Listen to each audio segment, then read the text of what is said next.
ఆ దేవుడు జ్ఞాపకం చేసుకుంటే ప్రభువైన యేసుక్రీస్తు యొక్క పోలిక ఒక నోవాహు చూపించిన ఆ ఓడ దినమున లాంటి స్థితిలో ఉన్నదో అదే పోలికలో ప్రభువైన యేసుక్రీస్తు నడిపించబడిన పోలికనే ఒక నోవాహు యొక్క పోలిక కూడా, ఆ ఓడ యొక్క పోలిక కూడా అలాంటి స్థితిలో కలిగి ఉన్నది. అయితే వీటి విషయాల్లో మనం జ్ఞాపకం చేసుకుందాం. ఒకటి, దేవుడు ప్రణాళిక ఏమిటంటే ఈ రక్షణ అనే మాట ఎవరి ద్వారా కలిగినదంటే మన ప్రభువైన యేసు క్రీస్తు ద్వారానే ఈ రక్షణ లోకంలోనికి వచ్చింది. ఈ రక్షణ అనేది దేవుని యొక్క సన్నిధిలో తమ జీవితాలను బట్టి దేవుడు ఉద్దేశించిన సంగతులు బట్టి దాని యందు శ్వాసం ఉంచిన వారి జీవితాలలో ఇవి గొప్ప అద్భుతాలు, ఆశ్చర్య కార్యాలు జరిగించబడుతున్న స్థితిలో ఉన్నాయి. అయితే ఈ యొక్క మాటల్లో జ్ఞాపకం చేసుకుంటే దేవుని యొక్క ఉద్దేశం ఏమిటి మొదట అంటే, ఒకటి, మనల్ని మన జీవితాలను రక్షణ పొందించాలని దేవుని యొక్క ఉద్దేశము. అక్కడ నోవాహు యొక్క జీవితంలో జ్ఞాపకం చేసుకుంటే ఆ దినములలో నోవాహు తన నడిపించబడిన స్థితిని బట్టి, ఆ యొక్క జీవితాలను బట్టి అతడు ఆ యొక్క తరములో నీతిమంతుడుగా కనపడుతున్న స్థితి. అంతకుముందు సృష్టించిన వారి పట్ల దేవుడు బాధపడుతూ ఉన్న స్థితిలో బాధ చెందుతూ ఎందుకు ఈ నరులను నేను చేశానా అని తన యొక్క హృదయంలో నొచ్చుకుంటూ తను సంతాపపడుతున్న పరిస్థితిలో ఒక నీతిమంతుడిగా కనపడుతున్న వ్యక్తి ఈ యొక్క నోవాహు.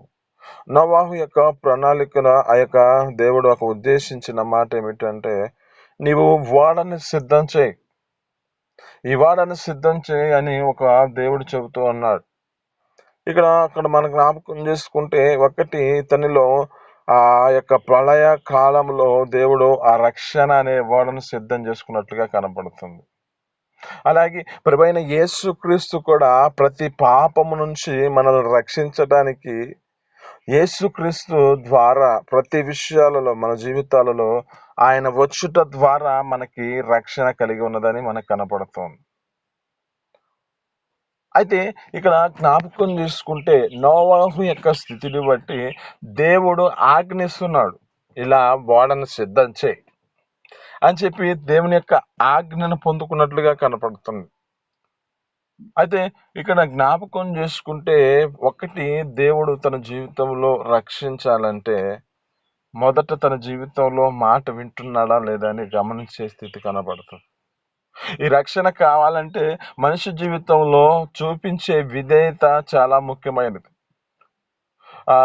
ఒక తండ్రి కుమారుడు ఏ విధంగా కుమారుడు చెప్పిన మాట ప్రకారం అతడు చేయగలిగితే అతనిని ఆశీర్వదించాలని ఆశపడుతూ ఉంటాడు. మనకు తెలిసిన మాటలే, దేవుడు ఏం చేస్తున్నాడు అంటే, ఇస్సాకు అతడు వృద్ధుడైనప్పుడు చెబుతున్నాడు కదా, నీవు పలానా ప్రాంతానికి వెళ్ళి నాకు ఈ భోజనాన్ని సిద్ధపరచు, ఇది తీసుకురా, వేటాడి నాకు మాంసం తీసుకొచ్చి సిద్ధపరచు, నేను నిన్ను ఆశీర్వదిస్తాను అంటున్నాడు. ఇతడు ఆ మాట ప్రకారం తను నడిపించబడడానికి వెళ్ళాడు, కానీ ఆలస్యం చేశాడంట. ఈ ఆలస్యము తన జీవితంలో ఏ పరిస్థితికి వచ్చిందంటే, తను చేసిన ఆ యొక్క మాటకు విధేయతను తను నిర్లక్ష్యపరుచుకున్నందువలన అతడు తన జీవితంలో ఆశీర్వాదం పొందుకోలేని పరిస్థితి.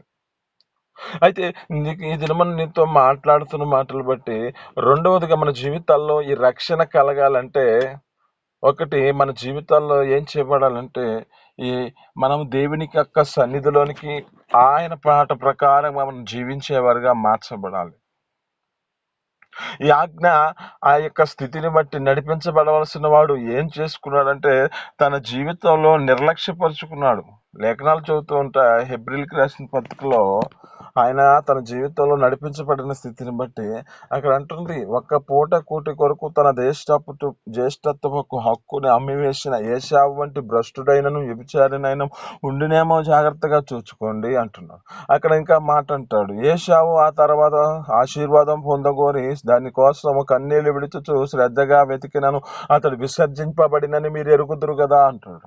అంటే ఇక్కడ ఏం చేయబడింది అంటే దేవుడు చెప్పిన మాట ప్రకారం తాము నడిపించబడిన స్థితిలో ఉండాలి, కానీ ఆ మాటను నిర్లక్ష్యపరుచుకుంటూ ఏదో చేద్దాములే అని నిర్లక్ష్యపరుచుకుంటే తన జీవితంలో పొందుకునేది శాపగ్రస్తమైన పరిస్థితి.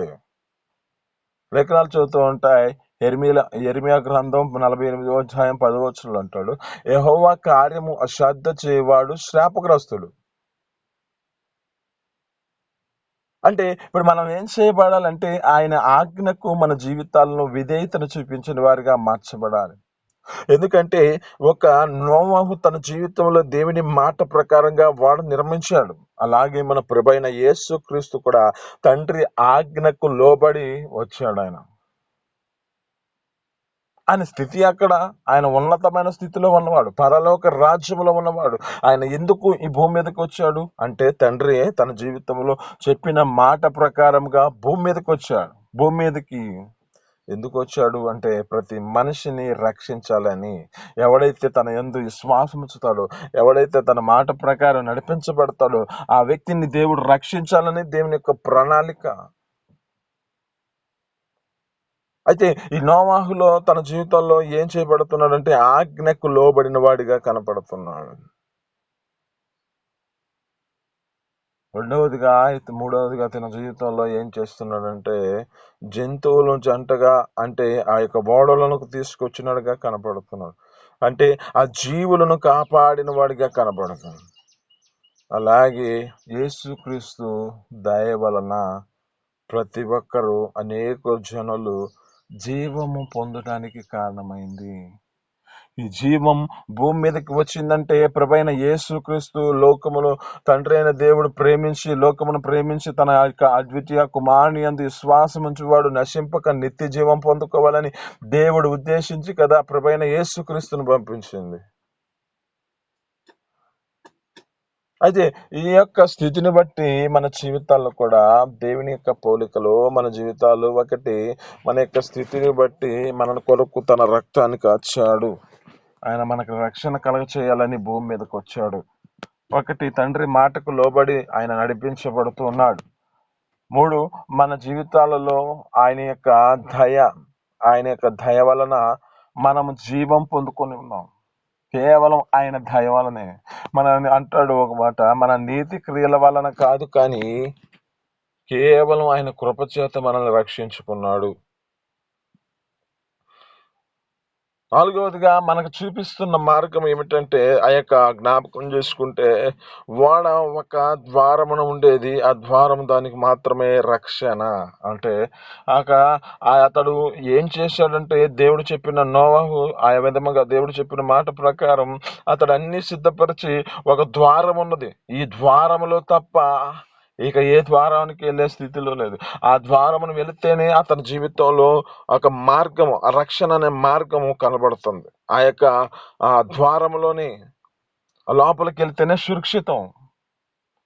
అలాగే మన ప్రభువైన యేసుక్రీస్తు కూడా అంటాడు, నేనే మార్గం, నా ద్వారా తప్ప తండ్రి వద్దకి ఎవరూ చేరలేరు అంటున్నాడు. అంటే ఇప్పుడు మనం ఏం చేయబడాలంటే ఆ క్రీస్తు యొక్క మార్గంలో మనం నడిపించబడాలి. ఆయన అంటాడు కదా, 1 పేతురుకు రాసిన పత్రిక 2వ అధ్యాయం 21వ వచనంలో అంటాడు, ఏమంటున్నాడు అక్కడ అంటే ఆయన అంటున్నాడు, మీకోసం నేను బాధపడి, తండ్రి ఆ క్రీస్తు మీ కొరకు బాధపడి తన అడుగు జాడలి యందు, అంటే అడుగు అంటే ఆయన చూపించిన అడుగు మార్గము, మనకు ఒక మార్గం. ఆయన చూపించే ఆ మార్గం మన జీవితాల్లో నిత్య జీవార్థమైన పరలోక రాజ్యానికి తీసుకెళ్ళడానికి చూపించిన మార్గమే. అందుకే తన అడుగు జాడలందు నడుచుకున్నట్లుగా మాదిరి ఉంచిపోయాడు. అందుకే అంటున్నాడు, నా ద్వారా తప్ప తండ్రి వద్దకు ఎవరు చేరలేరు. నేను చూపించిన మార్గం తప్ప మరి ఇంక తండ్రి వద్దకు ఎవరు చేరలేరు అంటున్నాడు. ఇంకా ఏటిలోంచి ప్రవేశించాలన్న ఆలోచన కలిగి ఉంటే వాడు దొంగ, దోచుకున్నవాడు అని చెబుతున్నాడు. అలాంటిగా మన జీవితాలను దేవుని సన్నిధిగా అప్పగించుకోవాలి. మన జీవితాలలో ప్రభువైన యేసుక్రీస్తు మనకు ఒక మార్గం చూపించాడు కనుక ఆ మార్గంలో మనం వెళ్ళాలి. ఆయన మనకు ఒక ద్వారం చూపించాడు కనుక ఆ నోవాహు చూపించిన మార్గంలో ఆ యొక్క నోవాహు ఆ దేవుడు చెప్పిన ప్రణాళిక ప్రకారము ఆ ఓడలో ఒక ద్వారం ఉన్నది. ఆ ద్వారముల నుంచి ప్రవేశిస్తేనే ఆ మనిషికి రక్షణ, ఆ మనిషికి సురక్షితం. కనుక ఈ 4వ అనుభవం ఏమిటంటే మార్గం. ఈ మార్గంలో మన జీవితాలను నిలిచి ఉండాలి, నడిపించబడాలి. ఇక వేరే ద్వారం మనకు ఉండకూడదు. మన జీవితాలలో అలాంటి స్థితిలోకి మనం రావాలి. ఇక ఓడలో ఉన్న వారిని దేవుడు కాపాడాడు అంటున్నాడు. అంటే అక్కడ ఏమున్నది? సురక్షితమైన స్థలం ఉన్నది. సురక్షితంగా బ్రతకాలంటే, సురక్షితంగా తను జీవించాలంటే ఆ యొక్క ఓడలో మాత్రమే ఉన్నది. కనుక ఇక భూమి మీద చూస్తే భూమి అంతా తుడిచివేయాలనే ఆలోచన చేత ఆ ద్వారానికి ఆయనే మూసివేశాడు. అలాగే మన ప్రభువైన యేసుక్రీస్తు మన పాపాల శాపాల నుండి మనల్ని కాపాడడానికి ఆయన మన జీవితాలలో ఉన్న స్థలం, ఈ యొక్క సురక్షితమైన స్థలం ఆయన సన్నిధి.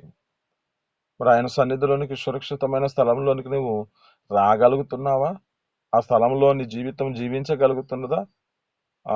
91వ కీర్తనలు అంటాడు, మహోన్నతుని యొక్క చాటును నివసించువాడు సర్వశక్తుని యొక్క నీడను విశ్రమించువాడై ఉన్నాడంట. అంటే ఎవరైతే ఆయన మహోన్నతుని యొక్క చాటుకు ఇస్తారో ఆ నివసించిన వాడి జీవితంలో విశ్రాంతి కలుగుతుంది. ఎవడైతే ఆయన చాటుకు వస్తాడో అతని జీవితంలో సురక్షితమైన స్థితి కలుగుతుంది. ఇక్కడ మన జీవితాల్లో ఏం కావాలంటే సురక్షితమైన స్థలం. అందుకే ఋతుతో అంటాడు కదా, అమ్మా నీవు నీ జీవితంలో నీ స్థితిని బట్టి యెహోవా యొక్క రెక్కల కిందకి సురక్షితంగా ఉండినట్లు నీవు వచ్చితివి కనుక ఆయన నీకు సంపూర్ణమైన బహుమానం ఇచ్చును అంటున్నాడు. ఆ బహుమానం పొందుకోవాలి మన జీవితాల్లో. ఆ బహుమానం చేత మన జీవితాలు నడిపించబడాలి. ఆ బహుమానం చేత మన యొక్క స్థితిని బట్టి ఆ యొక్క బహుమానం కొరకై మనము ఆయన రెక్కల కింద సురక్షితంగా ఉన్నట్లుగా మన జీవితాలను అప్పగించుకోవాలి. ఆమేన్, హల్లెలూయా. అలాగే మన జీవితాల్లో ఏం కావాలంటే ఆ జలప్రలయం ఆగిన తర్వాత ఆ యొక్క అతడు ఏం చేశాడంటే భూమి మీదకి వచ్చి బలిపీఠాన్ని కట్టాడు నోవా.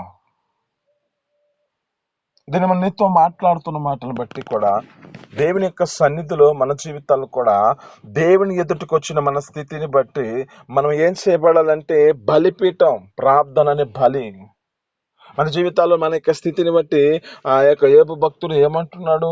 తన అరుణోదయమున దేవుని కొరకు ఆ దేవుని సన్నిధిలో తన కుమారుల కొరకు బలి అర్పిస్తున్న స్థితి కనబడుతుంది కదా. అప్పుడు నీ జీవితంలో చేసే పనిని బట్టి కొంతమందిని రక్షించడానికి కారణమవుతుంది. ఇక్కడ నోవహు చేసిన పని అక్కడ బలి అర్పించాడు.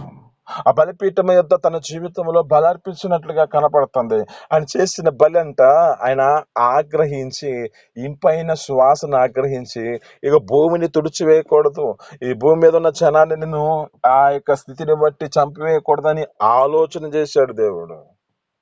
అలాగే మన ప్రభువైన యేసుక్రీస్తు కూడా మనల్ని నమ్మిన ప్రతి ఒక్కరి జీవితంలో ఆయనను వెంబడిస్తున్న ప్రతి ఒక్కరి స్థితిని బట్టి ఏం చేయబడుతున్నారంటే ఆయన ఎదుట తమ జీవితాలు సమర్పించుకొని బలిగా అర్పించుకుంటున్న వారి జీవితాలు ప్రతి స్థితిలో బట్టి ఎన్ని శ్రమలు వచ్చినా, ఎన్ని బాధకరమైన పరిస్థితులున్నా దేవుని ఎదుట తన జీవితంలో బలిపీఠాన్ని కట్టుకుంటున్న ప్రతి ఒక్కరి జీవితాలను దేవుడు రక్షించి వారికి ఒక నిత్య జీవార్థమైన పరలోక రాజ్యాన్ని ఇవ్వాలని ఆశ.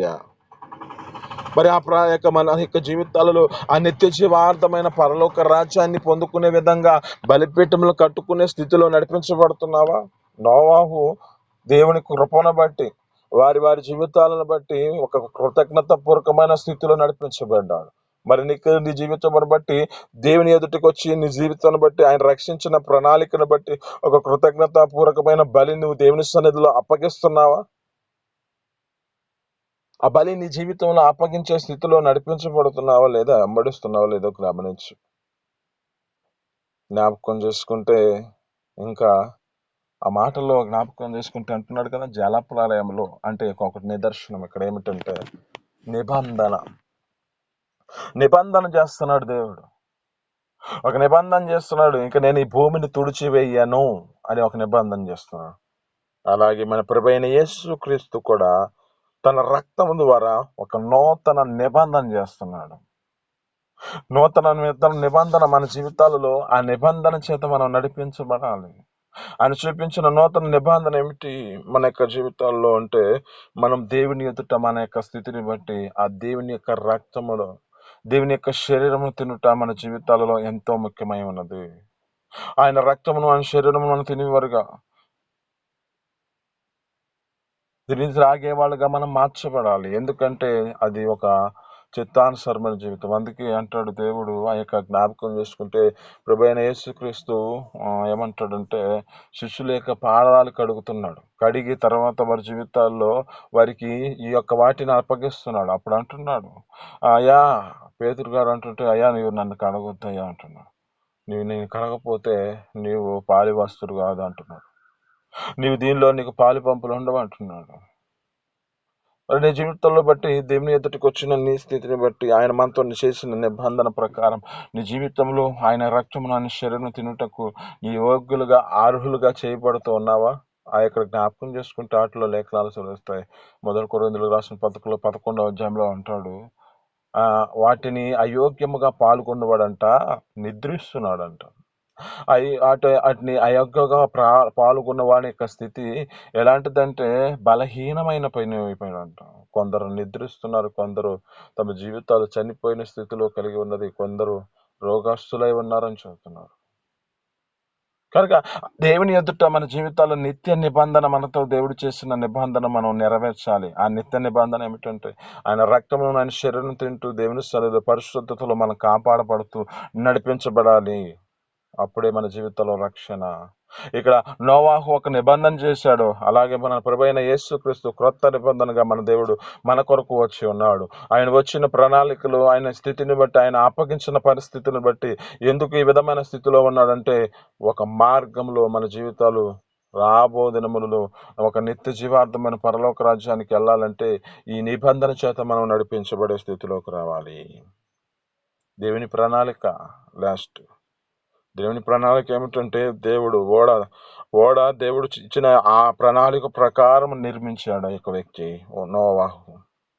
అలాగే మన రక్షణ దేవుని ప్రణాళికల ప్రకారం యేసుక్రీస్తు ద్వారా నెరవేర్చబడింది. ఆయన నెరవేర్చాడు. ఈ యొక్క ప్రణాళిక, దేవుని ప్రణాళిక ఏమిటంటే, దేవుడు ప్రభువైన యేసుక్రీస్తుని పంపించిన ఒక ప్రణాళిక నెరవేర్చడానికి, ప్రభువైన తండ్రి అయిన దేవుడు పంపించిన ప్రణాళిక నెరవేర్చబడ్డానికి ప్రభువైన యేసుక్రీస్తుని పంపించాడు. ఏ విధంగా చెప్పాడో అదే స్థితిని బట్టి నడిపించబడ్డాడు ప్రభువైన యేసుక్రీస్తు. అక్కడ జ్ఞాపకం చేసుకుంటే తన జీవితం ఎలాంతగా అప్పగించబడిందో తెలుసా? యెషయా గ్రంథం 53వ అధ్యాయం 10వ వచనంలో అంటాడు, యెహోవా నలగగొట్టుట, అతడిని యెహోవా నలగగొట్టుట ఇష్టమైందంట. ఇష్టమైనది. ఎందుకు? ప్రణాళిక, దేవుని ప్రణాళిక.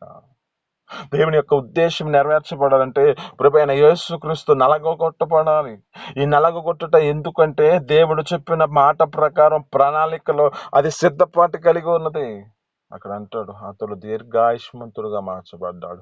అతడు చేసిన ప్రతిదీ ఆ యెహోవా ప్రతి ఒక్క విషయంలో యెహోవా చెప్పిన మాట ప్రకారం అతడు ప్రతి విషయాలలో సఫలం చేయగలిగిన వాడిగా మార్చబడ్డాడు ప్రభువైన యేసుక్రీస్తు. ఆ 2వ వచనంలో అంటాడు, 53:2, అతడు ఆయన ఎదుట పెరిగి ఉన్నాడంట. ఎక్కడ పెరిగి ఉన్నాడు? లేత మొక్క వలె, ఎండిన భూమిలో మొలిచిన మొక్క వలె ఆయన పెరిగి ఉన్నాడంట ప్రభువైన యేసుక్రీస్తు. ఎందుకు ఈ స్థితి అంటే, ఆయన ప్రణాళిక ప్రకారం చేయవలసిన స్థితి ఒకటి ఉన్నది కనుక, ఆయన చిత్తానుసారమైన జీవితాన్ని జీవించాలి కనుక, అతడు తన జీవితంలో తన యొక్క స్థితిని బట్టి మన రక్షణ కొరకై దేవుడు తన ప్రాణాన్ని ఇచ్చి యేసుక్రీస్తు దేవుని యొక్క ప్రణాళికను నెరవేర్చాడు. నోవాహు కూడా తను చెప్పిన మాట ప్రకారం, దేవుడు చెప్పిన ప్రణాళిక ప్రకారం నిర్మించాడు కదా. ఇలాంటి పోలికలో మన జీవితాలను దేవునికి అప్పగించుకుందామండి. దేవుని సన్నిధిలో మనకి ఇచ్చిన ఆ యొక్క నూతనమైన స్థితిని బట్టి మన జీవితాలలో ఆ రక్షణ మనం కాపాడుకుందాం, ఆజ్ఞకు లోపడదాం. మన ద్వారా దేవుడు అనేకులను రక్షించాలని ఆలోచన చేత నడిపించబడ్డాం. అలాగే యేసుక్రీస్తు ఒక మార్గాన్ని చూపించాడు. ఆ మార్గంలో మన జీవితాలు నడిపించబడి అనేక మందికి మనం ఒక మాదిరికరంగా జీవించాలి. అలాగే సురక్షితమైన స్థలమును మహోన్నతుని యొక్క చాటులో ఉన్నదని గ్రహించి ఆ చాటులో మన జీవితాలు నివసించేవారుగా మార్చబడాలి. అలాగే మన జీవితాలలో దేవుని యొక్క నిత్య జీవార్థమైన వారిగా ఆ యొక్క ఏ విధమైన స్థితిలో వారు ఒక ఆవాడ ప్రాంతంలో రక్షించబడ్డారు, ఆ యొక్క విధమైన స్థితిలో దేవుడు కూడా మన ప్రతి ఒక కొత్త జీవితాన్ని మనకు అనుగ్రహించాలని, ఒక నూతనమైన జీవితాన్ని నడిపించాలని, పాపంలో జీవించిన వారు మన జీవితాలు పాపంలో చనిపోయి నీతి విషయంలో జీవించినట్లుగా ఒక ప్రణాళిక మన పట్ల నెరవేర్చాలని ఆలోచన కలిగి ఉన్నాడు కదా. నిబంధన చేత మనల్ని నింపుతూ ఉన్నాడు. ఆ నిబంధన ప్రకారం మన జీవితాలను అప్పగించుకుందాం. అలాగే దేవుని యొక్క ప్రణాళిక ప్రకారంగా ప్రభువైన యేసుక్రీస్తు చేశాడు కనుక మనం కూడా మన పట్ల దేవుడు ఏం ప్రణాళిక కలిగి ఉన్నాడో ఆ ప్రణాళిక ప్రకారం మన జీవితాలను నడిపించుకుందుము గాక. ఈ మాటలు మీ వినికుడిలో దీవించి ఫలించును గాక. చిన్ని ప్రార్థన. పరిశుద్ధుడ జీవాధిపతి, ఆశ్చర్యకరుడా, మహోన్నతురానికి స్తోత్రాలు. మీ అపారమైన ప్రేమ చేత నా తండ్రి ఈ దినమున మాతో మాట్లాడిన మాటలు బట్టిన స్తోత్రాలు. అయ్యా నోవాహు ఓడ, అయ్యా నా తండ్రి నిన్ను పోలి ఉన్నది, యేసుక్రీస్తుని పోలి ఉన్నదని చెబుతున్నావు.